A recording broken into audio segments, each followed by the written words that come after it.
Welcome back guys. आज हम dive in कर रहे हैं शैडो स्लेव के चैप्टर 3 में, जिसका टाइटल है द स्ट्रिंग्स ऑफ फेट। इस चैप्टर में सनी फाइनली अपने हिडन एट्रीब्यूट्स को अनकवर करता है, लेकिन एक एज मोड़ पर जहां मौत सिर्फ एक कदम दूर है। प्रिस्टीन एयर से लेकर खूनी बेरीज तक सनी का ये सफर बहुत डार्क होने वाला है। चलिए शुरू करते हैं। Chapter 3 the strings of fate. कुछ मिनट्स तक तो सनी का मूड काफी डार्क रहा, पर फिर उसने खुद को संभाला और एक गहरी सांस ली, फ्रेश एयर को एंजॉय करने की कोशिश करते हुए। सच तो ये था कि ऐसी हवा रियल वर्ल्ड में मिलना नामुमकिन था। माइक्रो डस्ट और पोल्यूटेंट्स ने वहां की हवा को जहर बना दिया था, और आउटस्कर्ट्स की बदबू तो अलग ही थी। सिटी के पोश एरियाज में sophisticated filtration systems to the, लेकिन वो फिल्टर्ड हवा बिल्कुल स्टेराइल और बेजान लगती थी। सिर्फ बहुत अमीर लोगों के पास ही असली फ्रेश एयर का एक्सेस था, और यहां वो किसी सेकेंड जनरेशन चेबोल अमीर बाप की औलाद की तरह अनलिमिटेड प्रिस्टीन एयर एंजॉय कर रहा था। सही मेन स्पेल द्वारा चुने जाने के अपने ही मेजहेन।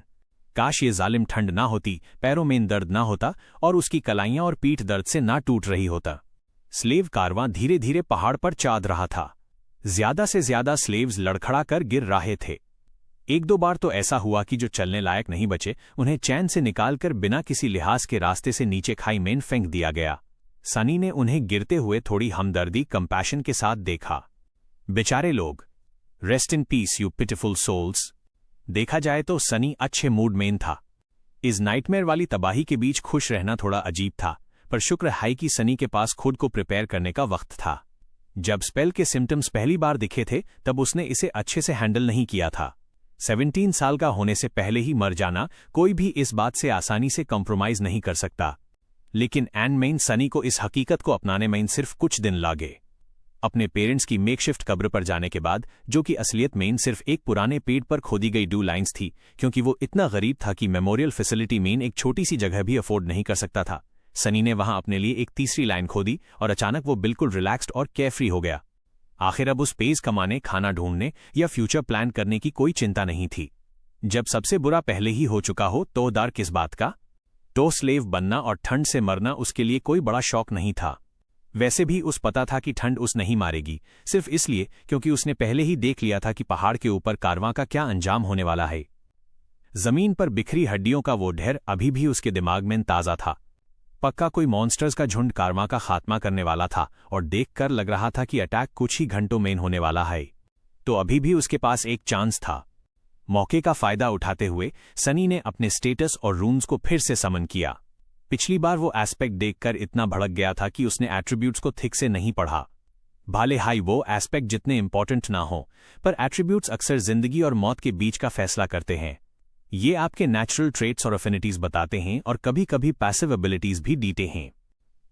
Attribute description. फेट की डोरियां तुम्हारे चारों तरफ लिपटी हुई हैं। अनलाइकली इवेंट्स, चाहे अच्छे हों या बुरे, तुम्हारी प्रेजेंस से खींचे चले आते हैं। कुछ लोग ब्लेस्ड होते हैं और कुछ कर्स्ड, पर दोनों एक साथ होना बहुत रेयर है।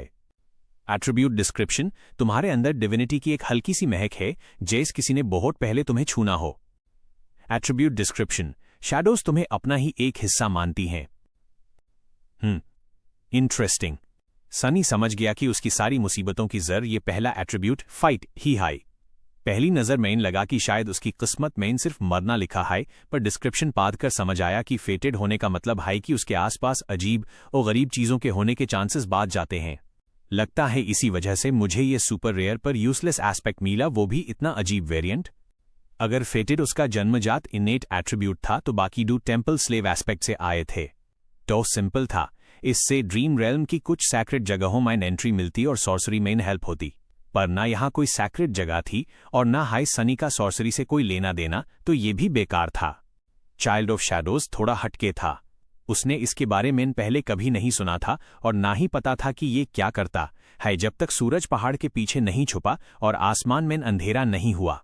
सनी हैरान रह गया जब उसने देखा कि वो अंधेरे में भी बिल्कुल साफ देख सकता था, जेस दिन का उजाला हो। ये एबिलिटी कोई छोटी बात नहीं थी, और हो सकता है कि परछाइयां शैडोज उस आज चालकर और भी तोहफे दें। चलो, फाइनली कुछ तो अच्छा हुआ। I wonder if.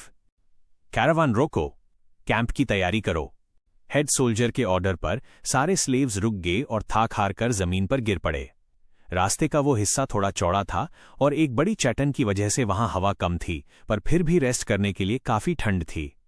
सोल्जर्स ने स्लेव्स को एक टाइट सर्कल में इकट्ठा किया ताकि वो एक दूसरे की बॉडी हीट शेयर कर सकें, और बीच में एक बड़ा बॉनफायर जलाया, पर पहले उन्होंने अपने घोड़ों का ख्याल रखा। खाने पीने का भरी वैगन जिससे मेन चेन बांधी थी यूज हवा रोकने के लिए एज कर दिया गया। सनी ने नोटिस किया कि वही यंग सोल्जर पहाड़ को बेड अजीब एक्सप्रेशंस के साथ देख रहा था। क्या वियर्डो है? जल्द ही आग तेज हो गई। ताकतवर स्लेव्स आग के करीब पहुंचने की कोशिश करने लाजे, जबकि सनी जेस कमजोर स्लेव्स को सर्कल के बाहर बैठना पड़ा जहां उनकी पीठ ठंड से जम रही थी। ऊपर से सब चैन से बांधे द तो हिलना डुलना मुश्किल था, इसलिए वो चौड़ा कंधे वाला स्लेव, ब्रॉड शोल्डर्ड स्लेव कोशिश के बावजूद वहीं का वहीं रह गया। जालिम इंपीरियल्स, वो गुस्से में भुनन भुनाया। सोल्जर्स स्लेव्स के बीच घूमकर उन्हें खाना और पानी देने लाजे। सनी को भी बाकी सब की तरह थोड़ा सा बर्फीला पानी और पत्थर जैसा सख्त फापूंदी मोल्ड लगा ब्रेड का टुकड़ा मिला। इतना गंदा दिखने के बावजूद उसने उस पूरा खा लिया, पर भूख वैसी की वैसी ही रही। लगता हाय सिर्फ वही भूखा नहीं था। उसके पीछे चलने वाला शिफ्टी स्लेव इधर उधर देखने लगा। भगवान कसम, जेल में तो इससे बेहतर खाना मिलता था। उसने गुस्से में जमीन पर थूका। और जेल में तो हम मासूम लोग फांसी का इंतजार कर रहे थे। वहां थोड़ी दूरी पर जहां रास्ता खत्म होता था और नुकीले पत्थर शुरू होते द बर्फ के बीच लाल रंग के बेरीज उगे हुए द। सनी ने उन्हें पहले भी देखा था। व्हाइट स्नो पर वो लाल बेरीज बहुत सुंदर लग रही थिन। शिफ्टी स्लेव की आंखों में चमक आई और वो घुटनों के बाल अन बेरीज की तरफ बढ़ने लगा। मैं तुम्हें वो खाने की सलाह नहीं दूंगा दोस्त। ये वही जेंटल आवाज वाला स्लेव था। सनी ने पहली बार उस थिक से देखा। वो 40s में एक लंबा आदमी था, पतला पर स्ट्रेंजली हैंडसम, देखने में किसी स्कॉलर जैसा लग रहा था। ऐसा आदमी स्लेव काय से बना, ये एक राज था। तुम और तुम्हारी सलाह क्यों नहीं खा सकता? स्कॉलर ने माफी मांगते हुए स्माइल किया। इन बेरीज को ब्लड बने कहते हैं। ये वहीं उगते हैं जहां इंसानी खून बहा हो, इसलिए स्लेव ट्रेड रूट्स पर ये बहुत मिलते हैं। तो क्या हुआ? असबेड आदमी ने आह भरी। ब्लड बेन जहरीला होता है। सिर्फ कुछ बेरीज ही एक जवान आदमी को मारने के लिए काफी हैं। लन्नत है। वो शिफ्टी स्लेव डार कर पीछे हटा और स्कॉलर को घुड़रने लगा। सनी ने अन पर ज्यादा ध्यान नहीं दिया, क्योंकि इधर उधर देखते हुए यूज एहसास हुआ कि ये वही जगह है जहां उसने अपने विजन में इन स्लेव्स की हड्डियों का ढेर देखा था।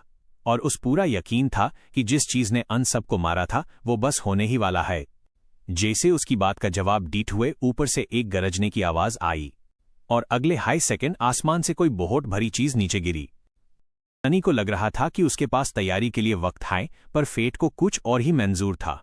जैसे हाई बॉनफायर जली, आसमान से मौत का एक पैगाम नीचे गिरा, और ये वही मंजर है जो सनी ने अपनी विजन में देखा था। क्या सनी की नई पावर्स यूज हादसे से बचा पाएंगी, या वो भी सिर्फ बर्फ में दबी एक हड्डी बनकर रह जाएगा? अगला चैप्टर मिस मत करना, क्योंकि असली नाइटमेयर अभी शुरू होती है। Don't forget to like and subscribe.